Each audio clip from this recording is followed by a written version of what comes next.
नमस्कार. मी अमर मस्के पाटील. माझी PSI तसेच सहकार अधिकारीपदी निवड झालेली आहे. तर आज ग्रुप सी पूर्वपरीक्षा 2025 पार पडला. अतिशय छान पेपर होता.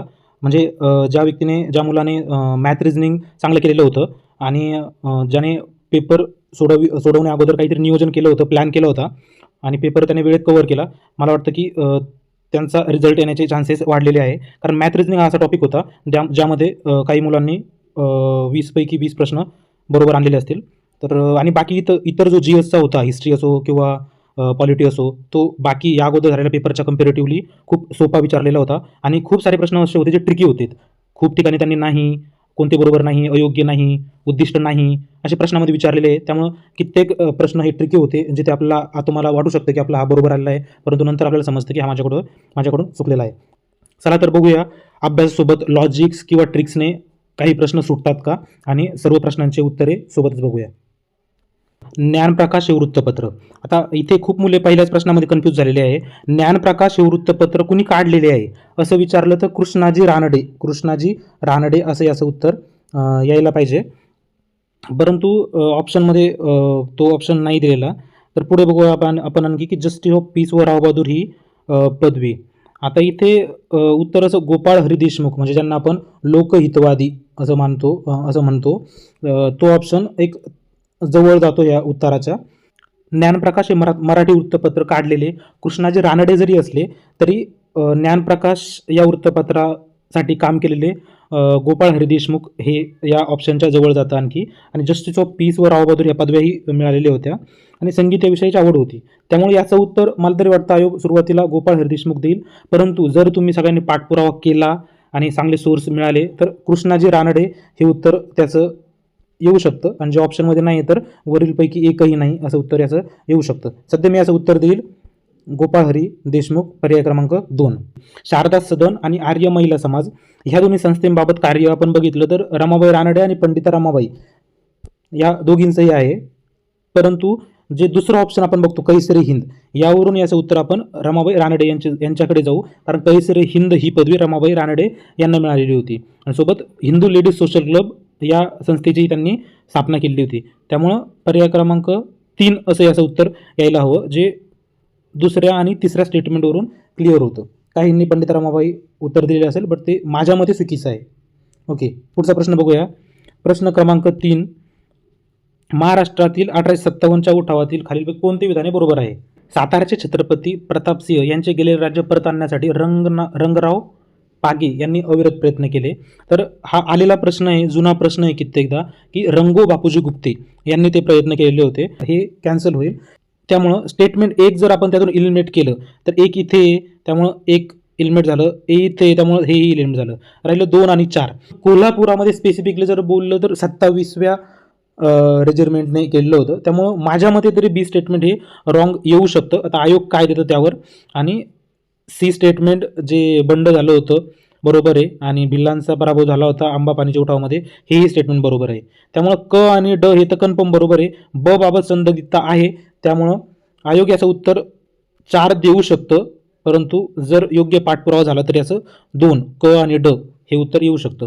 प्रश्न क्रमांक 4. कित्येकदा रिपीटेड प्रश्न आहे हा. राष्ट्रीय काँग्रेसची अधिवेशने आणि ठिकाण. खूप जास्त रिपीट प्रश्न आहे. आता इथे तुम्ही लॉजिक कसं यूज करू शकता की काँग्रेसचे पहिले, दुसरे अधिवेशन, तिसरे, चौथे प्रत्येकाला माहिती असतं. इथे जर तुम्हाला दुसरे अधिवेशन कुठं झालं होतं, कलकत्त्याला, त्याचं जर उत्तर माहिती आहे दादाभाई नौरोजी, एचं 3 जर तुम्ही टिक करताय ना, एचं 3 फक्त पर्याय क्रमांक 1 मध्येच आहे. त्यामुळं खाली जाण्याचा वेळ तुम्ही इथे वाचवू शकता. खाली जाण्याची गरज नव्हती. पर्याय क्रमांक 1 याचं उत्तर राहील. इथे आपण लॉजिकने जाऊ शकतो. चला पुढचा प्रश्न बघूया. प्रश्न क्रमांक 5. कायमधारा महसूल पद्धतीत कोणत्या वर्गाला अधिक फायदा होत होता? कायमधारा पद्धत असो किंवा महालवारी पद्धत असो, इथे एक गोष्ट लक्षात येते की कोणत्या वर्गाला अधिक फायदा होत होता, तर एकच काहीतरी वर्ग येईल. प्रश्न विचारण्याची टोन जी आहे ना, ती जर आपल्या लक्षात आली ना, तर हे समजतं की यातून उत्तर एक सिंगल असणार आहे. एकतर अ असेल किंवा ब असेल, क असू शकतं किंवा ड ही असू शकतं. त्यामुळं पर्याय क्रमांक 1 मध्ये अ ब दिलेलं आहे ते कॅन्सल होईल. इथे क आणि ड दिलेलं आहे ते कॅन्सल होईल. त्यामुळे अ आणि ब मधून राहील. 5व्याचं 2 असं उत्तर येईल. पुढचा प्रश्न बघूया. प्रश्न क्रमांक 6. आजच्या पेपरमध्ये जे मला खूप जास्त ट्रिकी वाटलं ना, ती गोष्ट अशी होती की खूप प्रश्नांमध्ये त्यांनी संबंध नाही, उद्देश नाही, बरोबर नाही, असे प्रश्न विचारलेले. त्यामुळं खूप मुले ज्यांनी कॉन्सन्ट्रेट करून प्रश्न वाचला नाही किंवा पेपर पूर्ण करायचा आहे, ह्या घाई गडबडीमध्ये प्रश्न पूर्ण वाचलेला नाही, त्यांना इथे फटका बसू शकतो. त्यामुळं इथे त्यांनी विचारलेलं आहे की लाला लाजपतराय यांचा संबंध खालीलपैकी कोणत्या वृत्तपत्र किंवा साहित्याशी नाही. पंजाबी हे वृत्तपत्र त्यांनी प्रकाशित केले हे स्टेटमेंट, तर हे बरोबर होतं. यंग इंडिया ग्रंथाचे लेखन हेही बरोबर आहे. पॉलिटिकल फ्युचर ऑफ इंडिया या ग्रंथाचे त्यांनी लेखन केलं होतं. त्यामुळे अ, ब आणि ड हे स्टेटमेंट बरोबर आहे. परंतु पुन्हा असे की त्यांनी कोणते बरोबर आहे ते विचारलेलंच नाही आहे की कशाचा संबंध होत नाही. त्यामुळे आपण जे म्हटलो की पॅसिव्ह रेझिस्टन्स थिअरी हे स्टेटमेंट चुकीचं आहे.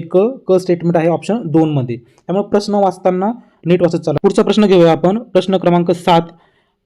प्रश्न क्रमांक 7 हा आता खूप जण याबाबत डिस्कस करत आहे की हा असा प्रश्न याचं मुडीमन येईल की सायमन येईल. आता प्रश्न क्रमांक 7 मध्ये अ ऑप्शन दिलंय मुडीमन कमिटी. प्रश्न असा होता की 1919च्या कायद्यातील त्रुटींची चौकशी करण्यासाठी कोणती कमिटी नियुक्त केली होती. आता त्रुटींची चौकशी करण्यासाठी म्हटलं तर जे असं ठरवलं होतं की तिथून पुढे प्रत्येक 10 वर्षाला जी एक कमिटी नेमली जाईल. त्यामुळं 1927ला सायमन कमिशन हे जे नेमलं गेलं होतं, त्यामुळे हे त्याचं उत्तर आयोग सुरुवातीला देईल असं मला वाटतं. परंतु एक जुना प्रश्न आलेला होता, तो जर आपण बघितला तर की 1919च्या कायद्यासंबंधी एक मुडीमन कमिटी सुद्धा नेमलेली होती. त्यामुळे कित्येक मुलांनी हे ऑप्शन 1 सुरुवातीला जे वाचलं पर्याय क्रमांक 1 आणि ऑप्शन 1 टिक केलेलं आहे आणि सायमन कमिशन पण येईल त्याचं उत्तर. आणि हा एक कॅन्सल होण्यासारखा प्रश्न मला का वाटतोय, हे माझं वैयक्तिक मत आहे की ए आणि बी असं ऑप्शन कुठे नाहीच इथे. ब आणि क, इथे क आणि ड आहे. त्यामुळे अ आणि ब हे दोन्ही त्या कायद्याशी संबंधित कमिट्या होत्या. त्यामुळे फक्त अ किंवा फक्त ब, शेवटी आयोग काय उत्तर देतं त्याकडे आपलं लक्ष राहील. तुमचा जर प्रश्न चुकीचा येतोय आणि 1-2 मार्कामुळे तुम्हाला वाटते तुमचा रिझल्ट जाऊ शकतो, तर ऑब्व्हियसली तुम्ही तुमच्या उत्तराशी संबंधित काही संदर्भ आयोगाला पाठवू शकतात. मला तरी वाटतं सुरुवातीला आयोग याचं सायमन कमिशन पर्याय क्रमांक 2 उत्तर देऊ शकतो. सोबत 1 हेही उत्तर आहेच. चला पुढचा प्रश्न बघूया. प्रश्न क्रमांक 8. प्रश्न क्रमांक 8. लॉर्ड हार्डिंग यांच्या काळात कोणते युद्ध झाले होते. हार्डिंगच्या काळामध्ये शीख यांचं युद्ध, इंग्रज शीख हे युद्ध झालेलं होतं. ऑप्शन क्रमांक 2 आहे इंग्रज शीख युद्ध. प्रश्न क्रमांक 9. सन 1915 मध्ये महात्मा गांधी जे भारतात आल्यानंतर त्यांनी कोणते प्रश्न यशस्वीपणे हाताळले होते. आता इथेही थोडंसं मुलं कन्फ्यूज होऊ शकतात किंवा पेपरमध्ये त्यांनी बरोबर उत्तर लिहिलं आहे, बट इथे आता आयोग कोणत्या दृष्टीनं बघतं किंवा काय उत्तर येतं त्याकडे आपण बघू शकतो. ए, बिहारमधील चंपारण निळीचा प्रश्न बरोबर आहे. त्यांनी आल्यावर सगळ्यात पहिले तिकडेच लक्ष दिलेलं होतं. खेडा येथील शेतकऱ्यांचा शेतसारा प्रश्न हेही बरोबर आहे. अहमदाबाद शहरातील मिल मजूर प्रश्न हेही बरोबर आहे. अ, ब, क असा ऑप्शन सुद्धा आहे. त्यामुळे पर्याय क्रमांक 1 हे उत्तर येतं. परंतु जर इतिहास उचलून चांगलं बघितला तर मुस्लिमांसाठी स्वतंत्र मतदारसंघाची निर्मिती करण्यामागं कुठेतरी गांधीजींचा सुद्धा एक सपोर्ट होता किंवा ते त्या फेवरमध्ये होते. त्यामुळं असं म्हणता येईल की त्यांचं त्या कार्याला हातभार होता. त्यामुळं ऑप्शन क्रमांक 4 ही जे ऑप्शनमध्ये आहे अ, ब, क, ड, त्यामुळं हे उत्तर येऊ शकतं. 1909ला जे मुस्लिमांसाठी स्वतंत्र मतदारसंघ डिक्लेअर केला होता त्यासाठी गांधीजींचा सुद्धा हातभार होता. त्यामुळं ड उत्तर ही येऊ शकतं. बाकी सुरुवातीला तरी आयोग अ, ब, क पर्याय क्रमांक 1 देईल असं वाटतं. चला पुढचा प्रश्न बघूया. 3 सप्टेंबर 1942 रोजी तासगाव मामलेदार कचेरीतील मोर्चाचे नेतृत्व कुणी केले होते. एकनाथ पाटील तात्यांचा ठोकळा हे जरी बुक वापरलेलं आहे, तात्यांचा ठोकळा, तरी याचं उत्तर तुम्हाला इथे भेटतं की पागे आणि खोतकर यांचा उल्लेख त्या बुकमध्ये केलेला आहे. त्यामुळे पागे आणि खोतकर सोबतच कुऱ्हाडे हेही होते. अ, ब, क आणि ड सोनी. त्यामुळे पर्याय क्रमांक 4 हे त्याचं उत्तर असेल. पुढील प्रश्न बघूया. प्रश्न क्रमांक 11. जॉग्राफी जुना प्रश्न आहे आणि सोबतच आत्ता जो मागील रविवारी ग्रुप बीचा पेपर झाला त्यातही याबाबत प्रश्न विचारलेला होता आणि खनिजाबाबत आयोग प्रत्येक वेळी प्रश्न विचारत असतं. आणि बेसिक की कोणतं खनिज कोणत्या जिल्ह्यात आढळतं किंवा त्यातील एक महत्त्वाचं लोकेशन किंवा तालुका असू शकतो, तर ते एक महत्त्वाचे आपण पाठ करायलाच हवे असं मला वाटतं. तर आपण काही ट्रिक्स पण लावू शकतो. तर मॅग्नीज हे चिखला म्हणजे मॅग्नीज भंडाऱ्यामध्ये जास्त प्रमाणात आढळतं. सोबतच एचं 4 त्यामुळे एचं 3 हे आपण लक्षात घेतलं तर पर्याय क्रमांक 3 आणि 4 इथे आपल्या लक्षात येतात. सोबतच लोह खनिज हे गडचिरोली ग्रुप बी मध्ये आलेला प्रश्न आहे. गडचिरोलीतील सुरजागड येथे जास्त प्रमाणात आढळतं. बीचं 1 त्यामुळं इथं आहेच ते. आणि बॉक्साईड हे उदगीर येथे जास्त प्रमाणात आढळतं. कचं 4 म्हणजे पर्याय क्रमांक 3. आता आपण असं ॲज्युम करू की तुम्हाला यातलं एकच माहिती होता. आमच्यासोबत घडलेला किस्सा सांगतो की मित्राची मैत्रीण होती, खूप जवळची मैत्रीण. त्यानं तिचा नंबर जानोली नावानं सेव्ह केला होता आणि तिचं नाव उमा होतं. त्यामुळं आम्ही ते चहा घेताना वगैरे डिस्कस करताना सिंपल एक ट्रिक लक्षात आली होती काही मित्रांच्या, की उमा जानोली म्हणजे याची ह्या मित्राची, त्या नाव नाही आहे त्या मित्राचं, त्यामुळे त्या मित्राची जानोली उमा आहे. तर उमा क्रोमा, क्रोमा उमा, क्रोमा जानोली. त्यामुळं डचं 2. त्यामुळे कमीत कमी त्या मित्राचं तरी बरोबर उत्तर आला असेल. हे डचं 2 जर म्हटलं तर 3चं डचं 2 म्हटलं तर पर्याय क्रमांक 3 बरोबर येतं. आता अशा प्रकारे तुम्ही कोणत्याही प्रकारे ट्रिक लावू शकता. आयोग कधीच विचारत नाही की उत्तरासमोर की कंसामध्ये तुम्ही कोणत्या प्रकारे ट्रिक्स लावली ती लिहा म्हणून. ट्रिक्स लावा, प्रश्नाचं उत्तर बरोबर येणं गरजेचं आहे. तुम्हाला मार्क्सवादी नाही तर मार्कवादी व्हायचं आहे. आपलं मार्क पाहिजे बस. आता प्रत्येकजण त्या नावाची मैत्रीण नाही बनू शकत परंतु तुम्ही तुमच्या पद्धतीने लक्षात ठेवू शकता, ट्रिक्स लावू शकता. याचं पर्याय क्रमांक 3 उत्तर आहे. चला पुढचा प्रश्न घेऊया. प्रश्न क्रमांक 12. आता इथेही विचारलेले की खालीपैकी कोणते उद्दिष्ट नाही. त्यामुळं प्रश्न वाचताना नीट काळजीपूर्वक वाचत चला, त्यानुसार तुम्ही पुढचं उत्तर टॅकल करू शकता. आता इथे खूप जास्त लॉजिक लावण्याची गरज नाही आहे. जर तुम्हाला सिंपल एक माहिती आहे की उत्पन्न 4 पटीने आता आपल्या शासनाचा किंवा सरकारी धोरण कुठेच नव्हतं. शेतकऱ्याचं उत्पन्न हे दुप्पट करू किंवा XYZ दुप्पट करू. त्यामुळे जर ही माहिती आहे की मासेमारांचे उत्पन्न हे दुप्पट वाढवणे असा उद्देश होता, तर इथे 4 पट दिलंय. हे जर आपण इलिमिनेट केलं, बी इलिमिनेट केलं, तर एकच ऑप्शन आपल्याला भेटतं, पर्याय क्रमांक 2. इलिमिनेट केलं म्हणजे बी चुकीचं आहे असं पकडलं तर बी चुकीचं असलेलं एकच ऑप्शन आपल्याकडं पर्याय क्रमांक 2. त्यामुळं पर्याय क्रमांक 2 ह्याचं उत्तर असेल. पुढचा प्रश्न बघूया. प्रश्न क्रमांक 13. हा मॅप रिडिंगचा प्रश्न होता. याचं उत्तर आहे 2. केन, बेटवा, सिंध, चंबळ. इथे आणखी एक तुम्ही लॉजिकने जाऊ शकता. हे प्रत्येक वेळी बरोबर येईल असं नाही, परंतु तुम्ही जर थोडं नॉर्मल कन्फ्यूज होताय तर तुम्हाला हे उत्तरापर्यंत घेऊन जाऊ शकतं. आता आपण ॲज्युम करू की तुम्हाला इथं कन्फ्यूज होताय तुम्ही. हा आपण लॉजिकने सॉल्व्ह करू. सुरुवातीचे तुम्ही पर्याय बघा. इथे सिंध दिलंय, केन, केन, केन. त्यामुळे इथे एक लॉजिक डेव्हलप होतं की केन स्टार्टिंगला उत्तराच्या राहील. त्यामुळे आपण सिंध असलेलं ए ऑप्शन काढून टाकला. खाली जे 3 पर्याय राहिले त्यातील शेवटचे 2 पर्याय बघा. शेवटचा पर्याय बघा की चंबळ, चंबळ आणि इथे होता बेटवा, इथे होता बेटवा, चंबळ, चंबळ आणि सिंध. त्यामुळे इथे चंबळ चंबळ 2दा आला आहे, इथे आपण सिंध काढून टाकला आहे. त्यामुळं तुम्ही 2 पर्याय इझिली इलिमिनेट करू शकला. त्यामुळं यातील एक पर्याय तुम्ही पर्याय क्रमांक 2 वरती जाऊ शकता. प्रश्न क्रमांक 14. इलेक्ट्रिक वाहन धोरण जे 2025चा आहे त्याबाबत प्रश्न आहे. 1 लाईनर क्वेश्चन आहे, करंटमधला क्वेश्चन आहे. तर याचं उत्तर येईल 25 किलोमीटर. हा करंटचा आहे, फॅक्ट बेस्ड प्रश्न आहे. अशा प्रश्नाचं उत्तर जर तुम्हाला माहिती असेल तरच क्लिक करायचं, नाही तर सरळ पुढे चालायचं. पुढचा प्रश्न बघूया. ग्रुप बीला आलेला रिपीट ॲज इट इज प्रश्न विचारलेला आहे त्यांनी. ग्रुप बीला हाच प्रश्न होता आणि याचं उत्तर हेच होतं. त्यामुळे ज्यांनी ग्रुप बीचा पेपर एक्सप्लेनेशन बघितलं आहे किंवा पेपर दिला आहे तर त्याच्याकडून याचं उत्तर बरोबर येणं अपेक्षित होतं. मी याची ट्रिक पण सांगितली होती की मी माझ्या नावाने लक्षात ठेवलं होतं की AMW अमर असं. त्यामुळे याचं उत्तर 15-3 येणं अपेक्षित आहे. पुढचा प्रश्न बघूया. प्रश्न क्रमांक 16. आता इथे काय विचारलं आहे त्यांनी की तुम्हाला चुकीचं विधान विचारलं आहे, बरोबर विधान नाही. त्यामुळं घाईगडबडीत आपण इथे चूक करू शकतो. नेपाळ या देशाला लागून असलेल्या राज्यांच्या सीमा. आता वरील लॉजिक लागू शकतं, पण मणिपूर हे त्यामध्ये येत नाही. उत्तराखंडबाबत काही मुलं कन्फ्यूज झाली असतील, हे चुकीचं आहे. नेपाळ हा एक भूपरिवेष्टित देश आहे जो चीन आणि भारत या दोघा देशांना वसलेला आहे, हे बरोबर आहे. भूटान आणि नेपाळ देशात शेजारी आहे. त्यामुळे तुम्ही चुकीचं हे लक्षात येतं. आणि हे चुकीचं आहे. आणि ऑप्शन कुठे? आणि इथे आणि इथे खूप मुले कन्फ्यूज झालेले असू शकतात. चला प्रश्न क्रमांक 17. थंड हवेचं ठिकाण आणि जिल्हा दिलेला आहे. अतिशय सोपा आणि मार्क्स देणारा प्रश्न होता, परंतु चुकीचं विचारलं आहे, हे परत इथे लक्षात घ्या तुम्ही. 1 पाल जळगाव बरोबर आहे. महाबळेश्वर सातारा बरोबर आहे. लोणावळा पुणे, लोणावळा खंडाळा बरोबर आहे. तोरणमाळा धुळे हे चुकीचं आहे. इथं धुळे नसून नंदुरबार असं उत्तर पाहिजे होतं, नंदुरबार. पुढील बघूया. 18. चुकीचं विचारलं आहे. मी व्हिडिओ सुरू होण्याच्या अगोदर सांगितलं होतं की आयोगानं कित्येक प्रश्नांमध्ये प्रश्न विचारताना गफलत होईल मुलांकडून असा प्रश्न विचारलेला आहे, अशी क्वेश्चन फ्रेमिंग केलेली आहे. त्यामुळं माइंड रिलॅक्स ठेवून ज्यानं पेपर सोडवला तो मार्क घेऊन येणार होता. वर्धा व वैनगंगा या नद्यांचा संगम चंद्रपूरच्या नैऋत्येला होतो. आता मॅप रिडिंग ज्यांनी चांगलं केलेलं आहे त्याच्याही लक्षात येईल की बरं मला एक सांगा, वर्धा आणि वैनगंगा नद्यांचा संगम कुठं होतो? तर चप्राळा. हे PYQ आहे आणि कित्येक वेळा आयोगानं विचारलेलं आहे. त्यामुळं आणि चपराळ जर तुम्ही डोळ्यासमोर आणलं तर हे लक्षात येईल की वर्धा वैनगंगाचा संगम हा त्या नैऋत्यला नसून तर अग्नेयला आहे. त्यामुळं हे स्टेटमेंट त्याचं चुकीचं येतं इथे. त्यामुळं चुकीचं येईल. सोबत कान्हा, पेंच, बाग या वैनगंगा नदीच्या उपनद्या आहेत. हे स्टेटमेंट बरोबर आहे.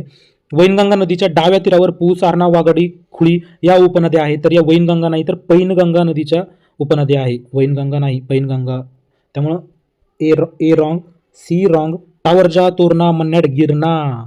तर इथे गिरजा जर असतं तर त्या गोदावरीच्या उपनद्या होत्या, पण गिरणा ही गोदावरीची उपनदीतून ही तापीची उपनदी आहे. त्यामुळं हे स्टेटमेंट सुद्धा चुकीचं आहे.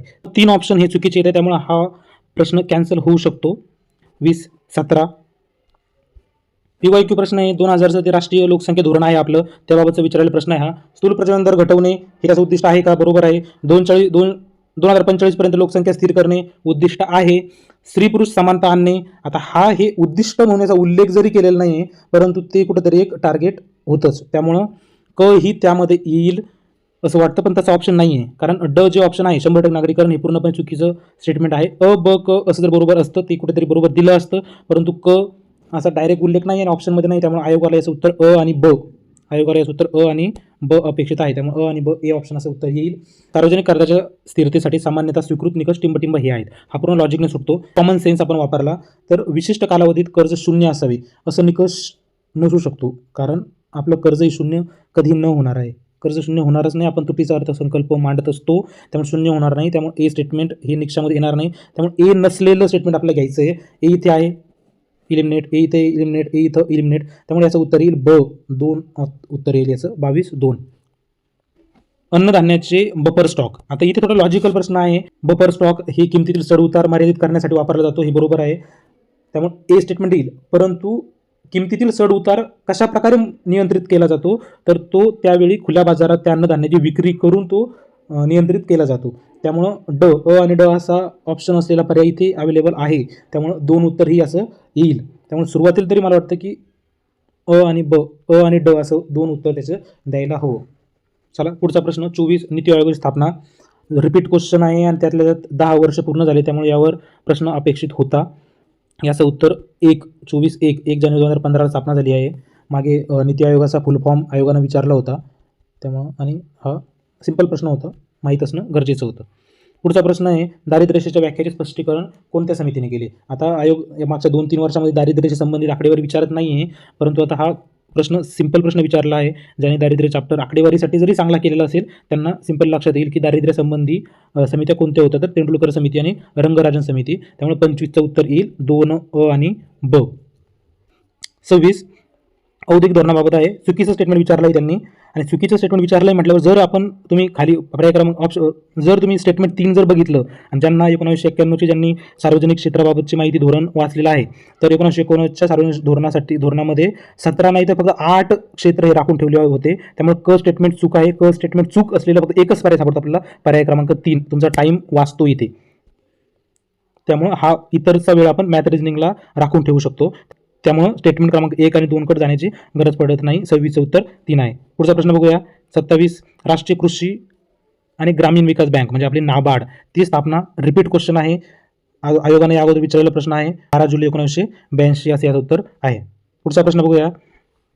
आरबीआयच्या कोणत्या कायद्यानुसार शेड्यूल बँक आणि नॉन शेड्यूल बँक असे वर्गीकरण करण्यात आलं आहे?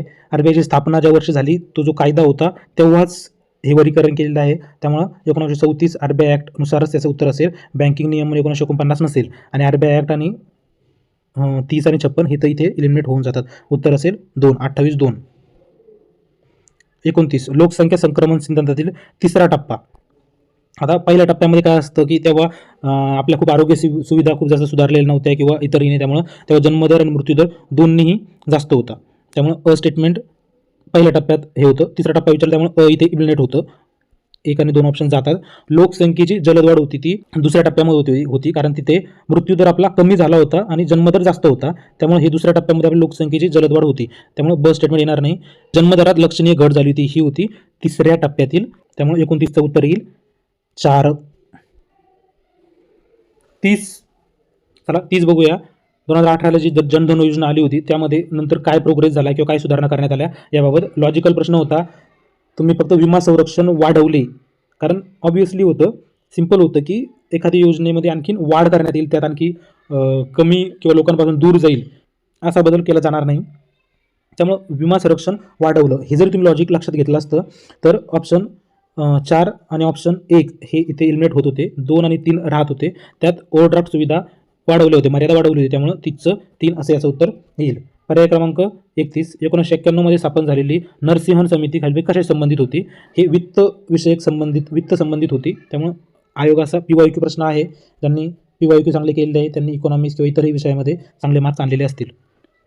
त्याखालील 32, भारताने मे 2016 मध्ये राजकोषीय जबाबदारी जी FRBM कायदा होता त्यासाठी कोणती 5 सदस्यीय समिती नेमली होती? 2021चा रिपीट प्रश्न आहे. 2021 पूर्व की मुख्यला हा प्रश्न आलेला होता. NK सिंग असे याचं उत्तर आहे. जुना प्रश्न आहे, रिपीटेड प्रश्न आहे. चला 33, अन्न सुरक्षा अभियान. तर अन्न सुरक्षा अभियान हे 2007चं आहे. इथे मुलं कन्फ्यूज काय झाली की 10वी योजना ही 7पर्यंत होती की 8पर्यंत होती आणि कोणत्या महिन्यापर्यंत होती? त्यामुळे इथे खूप मुलं 10व्या आणि 11व्या यामध्ये कन्फ्यूज झाले. परंतु याचं उत्तर 11व्या योजनेमधील पंचवार्षिक योजना जी होती आपल्या 11वी त्यामध्ये हे राष्ट्रीय अन्न सुरक्षा अभियान योजना लागू केली होती. त्यामुळे याचं उत्तर येईल 3. जर प्रश्न नीट वाचला तर लक्षात येईल चलनविषयक धोरण आणि राजकोषीय धोरण यातील फरक ज्या मुलांना माहिती होता त्यांनी याचं उत्तर बरोबर टिकमार्क केलेलं असेल. ज्याबाबत पहिल्या स्टेटमेंटमध्ये उल्लेख केलेला आहे ते चलनविषयक धोरण सांगितलं आहे, पण ते नसून ते राजकोषीय धोरण आहे, राजकोषीय धोरण. त्यामुळं पहिलं चूक येतं. आणि सेकंड बाबत जे आहे ती केन्स यांनी जे योगदान दिलं आहे त्याबाबत, तर हे अर्थव्यवस्थेसंबंधीचं त्यांचं योगदान हे बरोबर आहे. त्यामुळे पर्याय क्रमांक 2 हे त्याचं उत्तर येईल. 34, 2. 35, कोणती जोडी बरोबर आहे? ग्रुप बी जो लास्ट संडेला पेपर झाला त्यामध्येही वित्त आयोगाबाबत प्रश्न होता, आताही विचारलेला आहे.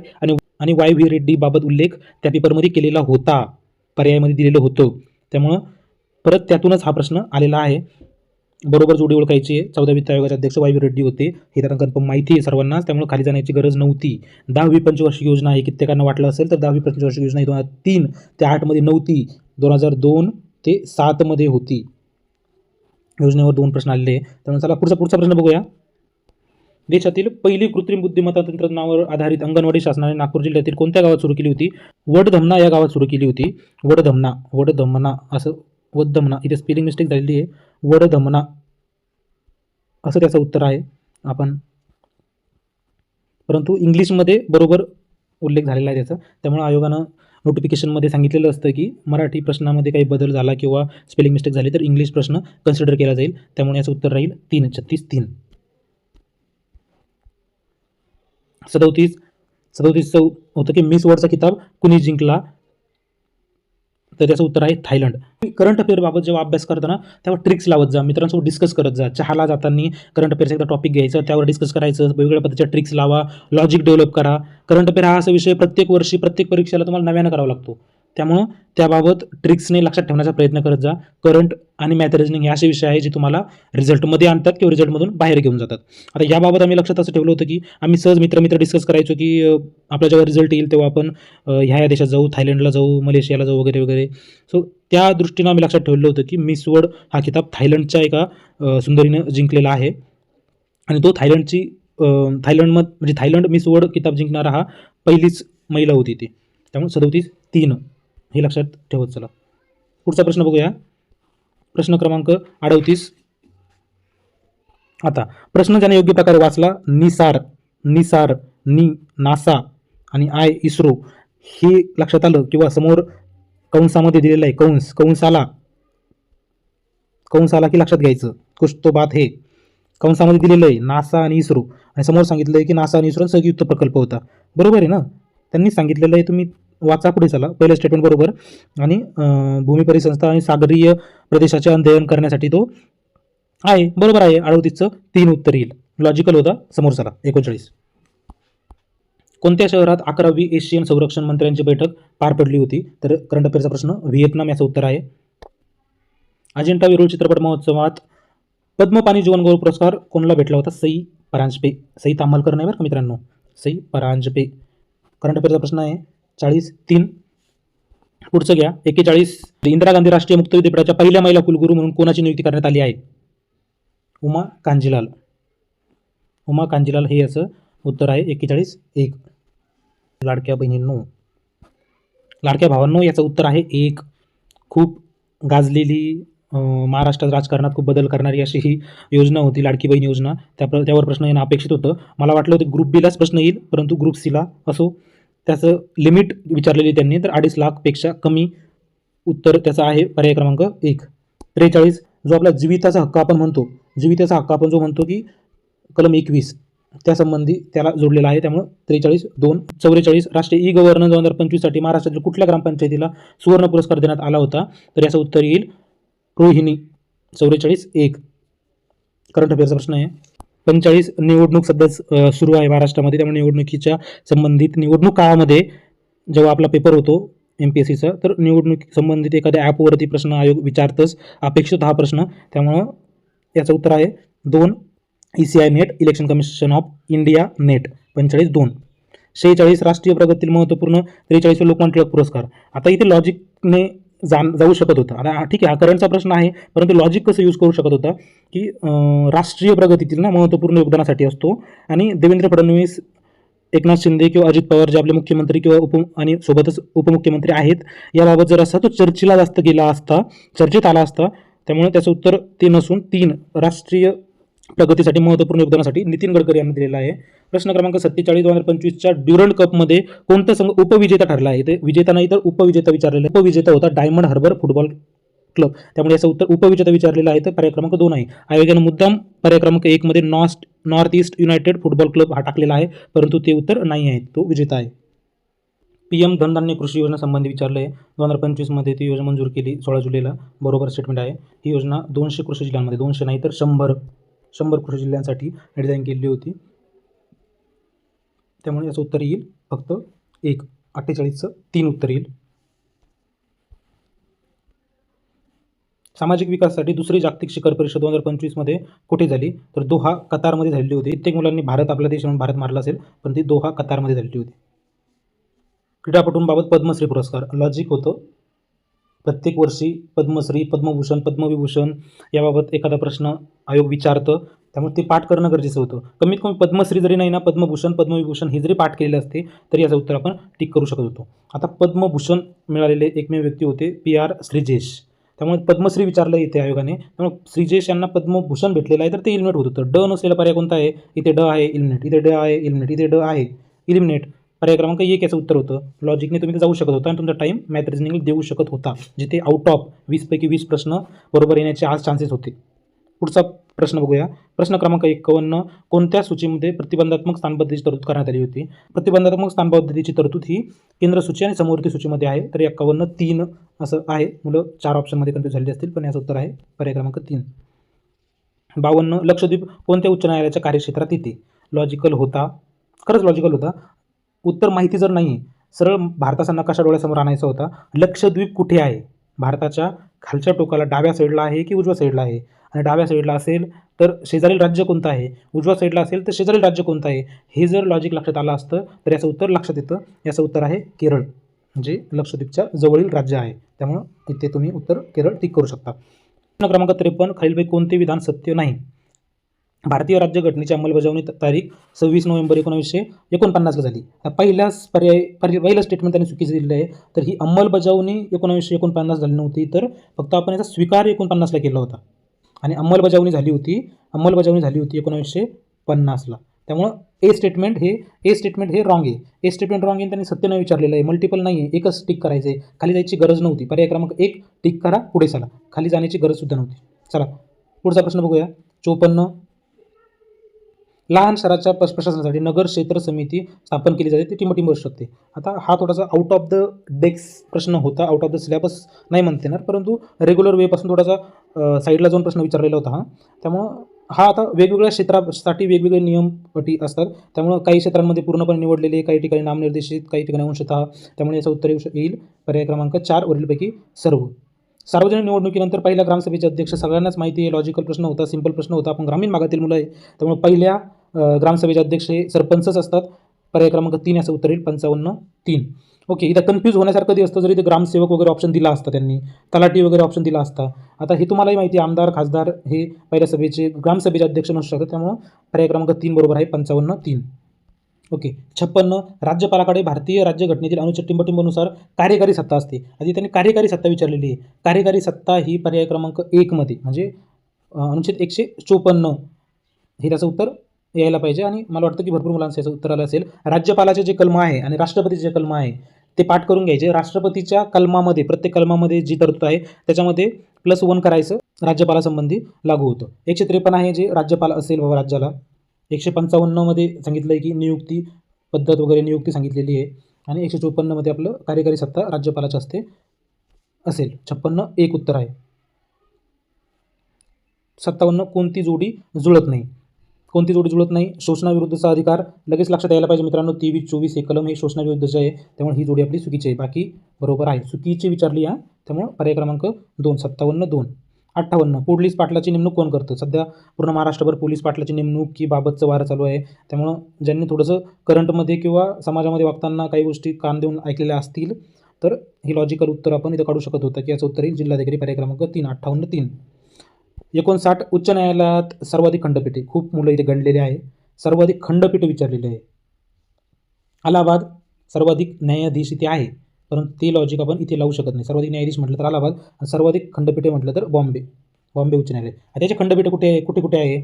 आपलं मुंबई, त्यानंतर आपलं नागपूर, छत्रपती संभाजीनगर, त्यानंतर आपलं गोवा, तुमचं आवडतीचं गोवा, आणि त्यानंतर सोबत आता कोल्हापूर. हा याला करंटचा टच दिला गेलेला आहे. कोल्हापूरबाबत उच्च न्यायालयाच्या खंडपीठाबाबत तुम्ही वाचलं असेल, त्यामुळे हा त्याबाबत प्रश्न विचारलेला आहे. 60 कोणत्या परिषदामध्ये भारताच्या अधिकृत भाषांची यादी आहे? मी मागेही सांगितलं होतं, परत एकदा सांगतो. पॉलिटीमध्ये आपले जे परिशिष्ट आहे, परिशिष्ट भाग आणि महत्त्वाचे 1 ते 51 पर्यंतचे कलम हे पूर्ण पाठ करून टाका. प्रत्येक वर्षी प्रत्येक परीक्षेमध्ये याबाबत प्रश्न आयोग विचारतं. त्यामुळं आणि आता रिसेंटली जो आपला रविवारचा पेपर झाला त्यामध्ये पण विचारलं होतं. याचं उत्तर येईल पर्याय क्रमांक 3 8व्या परिशिष्टामध्ये. चला पुढे जाऊ. त्या अगोदर मित्रांनो जर तुम्हाला याबाबत कोणताही उत्तर तुम्हाला वाटलं की हे चुकीचं आहे किंवा यामध्ये संदिग्धता आहे, कमेंटमध्ये मला सांगा. त्याबाबत काही संदर्भ असतील ते आपण टाकू. उत्तरामध्ये बदल असेल तर त्याबाबत आणखीन काही माहिती घेऊन त्यामध्ये बदल सांगता येईल. आणि तुम्हाला यानुसार तुमचे जे मार्क येत आहे ते तुमचे मार्क्स कमेंटमध्ये सांगा. तुमच्या कॅटेगरीनुसार सांगा. आपण कट ऑफबद्दल प्रिडिक्शन लवकरच घेऊ किंवा कमेंटमध्येच तुम्हाला उत्तर दिलं जाईल की कट ऑफ किती लागू शकतो. 61-3. पुढचा प्रश्न बघूया. जर उत्तर माहिती असेल तरच क्लिक करा, नाहीतर असे प्रश्न टॅकल नका करू. तुमचा 0.25ने मार्क्स जाऊ शकतात. हे लॉजिक पण काहीच लावू शकत नाही तुम्ही. मल्टिपल चॉईस असेल, इलिमिनेशनला जाऊ शकतो, काही ट्रिक्स लावू शकतो, पण इथे नाही. जर तुम्हाला माहिती आहे उत्तर तरच क्लिक करा. याचं उत्तर पाहिली आहे. 63 परत एकदा आयोगाने अयोग्य असं विचारलेलं आहे. इथे कन्फ्यूज केलेलं आहे. इथे कन्फ्यूज केलेलं आहे. HV अय्यगार हे सचिव होते, तर मुखर्जी हे उपमुख्य आरेखन होते. त्यामुळं इथे आणि ब हे चुकीचं आहे आणि प्रेम बिहारी रायजादा हे भारतीय संविधानाचे सुलेखनकार होते. त्यामुळं क हे बरोबर आहे. आणि ब चुकीचं आहे. 64 योग्य कथने सांगायचे राज्य विधिमंडळाबाबत. सामान्य विधेयक मंत्री तसेच खाजगी सदस्य मांडू शकतात. बरोबर आहे. सामान्य विधेयक हे मंत्री तसेच खाजगी सदस्यही मांडू शकतात. बरोबर आहे. धन विधेयक हे मंत्री किंवा खाजगी मांडू शकतात तर नाही. धन विधेयक हे राज्य विधिमंडळासंबंधी असो की संसदेसंबंधी असो, धन विधेयक हे फक्त मंत्री मांडू शकतात. त्यामुळे ब स्टेटमेंट हे चुकीचं आहे. फक्त 1 बरोबर. 64-1. पुढचा प्रश्न बघूया. 65 बलवंतराय मेहता समितीबाबत आहे. ग्रामपंचायत प्रत्यक्ष निवडून आलेल्या प्रतिनिधीसह स्थापन करावी. बरोबर आहे. पंचायत समिती आणि जिल्हा परिषद प्रत्यक्ष नाही. इथे प्रत्यक्ष नाही आहे, हे अप्रत्यक्ष आहे. त्यामुळे ब स्टेटमेंट चुकीचं येईल. जिल्हाधिकारी जिल्हा परिषदेचे अध्यक्ष असावेत हे पण त्यांनी सांगितलं होतं. त्यामुळे 65-3 असं त्याचं बरोबर येईल. पर्याय क्रमांक 3 65-3. सायन्समध्ये खूप कमी वेळा असं होतं की तुम्हाला एखाद्या फॉर्म्युल्यावर काहीतरी गणित वगैरे विचारलेलं आहे. एक प्रश्न असतो फक्त. एका प्रश्नासाठी एवढे सगळे टॉपिक्स करणं मला तर नाही वाटत सफिशियंट आहे किंवा अफोर्डेबल आहे. मी कधीच आतापर्यंत सायन्समधील जे फॉर्म्युला बेस्ड क्वेश्चन्स असतात त्यासाठी अभ्यास केला नाही आणि ते अटेम्प्टही केले नाही. तर तुम्हाला जर त्याचं उत्तर कन्फर्म माहीत असेल किंवा लॉजिकने जाऊ शकता तर तुम्ही त्या बिंदास उत्तरापर्यंत जाऊ शकता, परंतु माहीत नसताना त्याला टिकमार्क करू नका. याचं उत्तर आहे 66-2 225 रुपये. 67 रिपीट क्वेश्चन आहे. PYQ प्रश्न आहे. ज्यांनी PYQ केलं आहे त्याला फायदा आहे. गॅमा किरण दिशा बदल होत नाही. गॅमा किरण 67-3. कंबाईन ग्रुप बीमध्ये पण अल्फा बीटा गामावर प्रश्न विचारलेला होता, आताही विचारला आहे. 68 इथे परत विचारलं दुष्परिणाम होत नाही. जलविद्युत केंद्राचा. आता लॉजिकल इथेही तुम्ही लॉजिक लावू शकता की पाण्यानं जर आपण जलविद्युत निर्मिती करतोय तर वायू प्रदूषण कसं होईल ना. मागच्या ग्रुप बी पेपरमध्ये ॲल्युमिनियम बॉक्साईडबाबत, ग्रुप बीच्या पेपरमध्ये ॲल्युमिनियम बॉक्साईडबाबत प्रश्न विचारला, यावेळी तांब्याबाबत विचारला. मॅलाकाइन तांबे 69 एक उत्तर आहे. 70 कॅल्शियम आणि क्लोरीन बंधाने एकत्र येऊन कॅल्शियम क्लोराईड तयार होते. आता हा लॉजिकल प्रश्न आहे. कसं लॉजिकल आहे तर कॅल्शियम आणि क्लोरीन, आता लक्षात घ्या तुम्ही की आयोनिक बंध म्हणजे काय असतो, धातू आणि अधातू यांच्यामध्ये जर बॉन्ड तयार होतोय तर तो असतो आयोनिक बॉन्ड. त्यामुळं 70चं उत्तर येईल 2 आयोनिक बॉन्ड.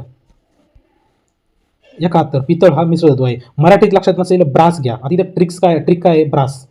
आता इथं ट्रिक काय आहे ब्रास आहे ना, तर मग इथं झिंक घ्यायचं कॉपरसोबत, आणि ब्रॉन्झ जर असेल तर तेव्हा टीन घ्यायचं, उलटं करायचं. ब्रॉन्झ आलं तर झिंक नाही घ्यायचं तर टीन घ्यायचं, आणि ब्रास जर आलं तर मग झिंक घ्यायचं. कांगारू म्हटलं की काय लक्षात येतं की एक प्राणी आहे, त्याच्या पोटाला पिशवी टाईप काहीतरी आहे. एवढं जर आपल्या लक्षात आलं कांगारू, मी स्टेटमेंट क्रमांक 4 जर गेला तर मादीला भ्रूण पिशवी असते आणि तिला मार्सुपियम असे म्हणतात. इकडे जर गेला ड बरोबर आहे, आणि ड बरोबर असलेलं ऑप्शन टिक करायचं आपलं. तर मला सांगा इथे ड आहे का नाही, इलिमिनेट. इथं आहे का नाही इलिमिनेट, इथं आहे का नाही इलिमिनेट. पर्याय क्रमांक 4. तुम्हाला वरती जाण्याची गरज पण नव्हती, बाकी 3 स्टेटमेंट न बघता इथे आपण मार्क घेऊ शकत होता. पर्याय क्रमांक 4. पुढचा प्रश्न 73, याचं उत्तर आहे प्लाझ्मोडियम फाल्सीपेरस. प्लाझ्मोडियम फाल्सीपेरस हे त्याचं उत्तर आहे. 73-2.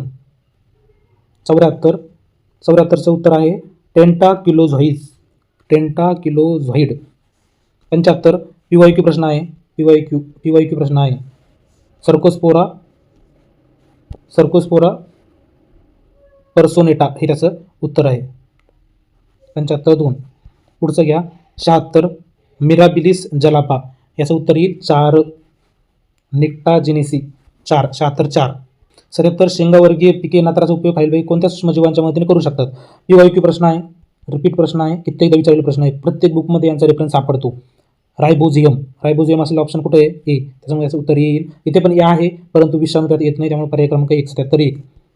जोड्यावर प्रश्न आहे, ट्रिकी लॉजिक आहे. तुम्हाला एक जरी उत्तर जे आपण नेहमी वाचतो किंवा ऐकतो, एड्स बाबत ऐकतो. PYQ आहे की एड्स कशामुळे होतो, मानवी इम्युनो डिफिशियन्सी विषाणू. आता इथे इंग्लिशमध्ये जर बघितलं आपण AIDS human immunodeficiency virus, AIDS human immunodeficiency virus HIV. इथे हे एकच ट्रिक लागली, एचं 4 ही एकच ट्रिक जरी लक्षात आली ना आपल्या, तरी आपण उत्तर कशी पोहोचतो. एचं 4 कुठे ऑप्शन आहे, 3 नंबरला. बाकीकडे बघू पण नका. पर्याय क्रमांक 3 टिक करा, पुढे झालं. 78 79 मानवी रक्तामध्ये प्लाझ्मा किती टक्के असतो. 2020 जेव्हा कोविड काळामध्ये जेव्हा प्लाझ्मेची गरज पडत होती, त्यामुळे खूप गाजलेला टॉपिक होता हा. प्रत्येक बुक्समध्ये त्यानंतर तो कव्हर केला होता, आणि जनरल सायन्स आपल्या 9वी 10वीच्या बुक्समध्ये पण याच्या पर्सेंटेज दिलेला आहे. याचं 69, 79, 2, 55% असं उत्तर येईल. 80 रक्त गोठण्यास प्रतिबंध करणारे नैसर्गिक औषध कोणते. हिपॅरिन. PYQ आहे. मागील ग्रुप बीला विचारलं के जीवनसत्वाबाबत, आणि आता विचारलं हिपॅरिन. दोन्हीही रक्त गोठण्यास प्रतिबंध करण्यासाठीचे औषध आहे किंवा जीवनसत्व आहे हिपॅरिन. मॅथ रिजनिंग सोपा होता. मी खरंच सांगेल की ज्यांना मॅथ रिजनिंगला 15 मिनिट जरी भेटले ना, 15 मिनिट, त्यांनी आउट ऑफ सोडवलेलं आहे. माझ्या कित्येक मित्रांचे मला फोन आले की 15 मिनिट भेटले मला, किंवा 17 मिनिटं भेटले, किंवा 12 मिनिटं भेटले, आउट ऑफ सॉल्व केला. ज्यांनी प्रॅक्टिस होती त्यांनी आउट ऑफ सोडवलेला आहे. सोपा मॅथ रिजनिंग होता. मार्क देणार आहे. ज्यांना मॅथ रिजनिंग अटेम्प्ट केला 15+, 16+ मार्क्स आले, त्यांच्या रिझल्ट्समध्ये चान्स सरळ वाटतात. चला उत्तर बघूया. 81 4 उत्तर आहे. 60-50.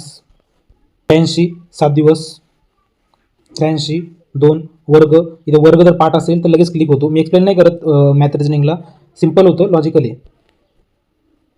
84 1 0.01. 85 2 उत्तर. 86 जर चौरसची बाजू 25% वाढवली तर 56% चौरसाचे क्षेत्रफळ वाढेल. याचं थोडंसं मला कन्फ्युजिंग वाटतंय, तुम्ही कमेंटमध्ये कळवा. 87 4 उत्तरे.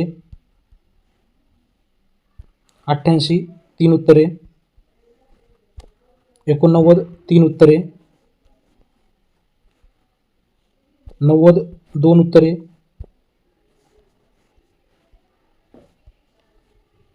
91 4.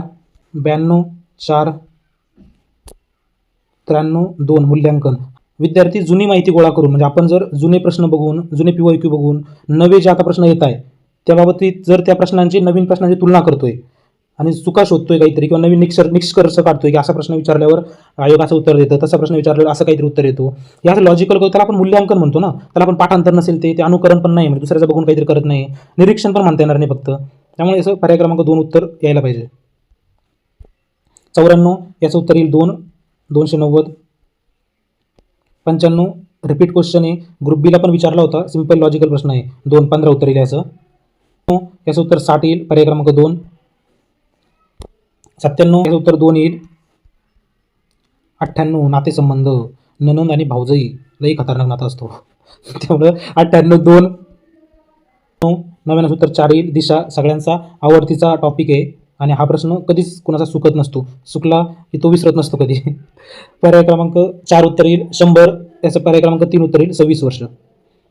म्हणजे जेही मार्क असतील, तुम्हाला जेवढे मार्क पडतील, तुमचे मार्क्स हे तुम्ही तुमच्या आपल्या कमेंट बॉक्समध्ये कमेंट करून सांगा. त्यानुसार आपण एक कट ऑफचं प्रेडिक्शन, ग्रुप बी बाबत किती कट ऑफ लागू शकतो, सी बाबत किती कट ऑफ लागू शकतो, कॅटेगरी वाईज टाकू. तुमचे मार्क्स कमेंट बॉक्समध्ये सांगा, तुमची कॅटेगरी त्यामध्ये मेन्शन करा आणि सांगा. उत्तरामध्ये तुम्हाला कोणत्याही प्रश्न उत्तर वाटलं की यामध्ये माझ्याकडून सांगताना काही गपलत झाली आहे किंवा दुसरं उत्तर तुम्हाला वाटतंय, संदर्भ जर सापडतोय तर कमेंटमध्ये सांगा. आपण त्याबाबत आणखी काही संदर्भ जोडून आयोगाला ते पाठवू शकतो. तुम्हाला व्हिडिओ आवडला तर सबस्क्राईब करा आणि शेअर करा. धन्यवाद.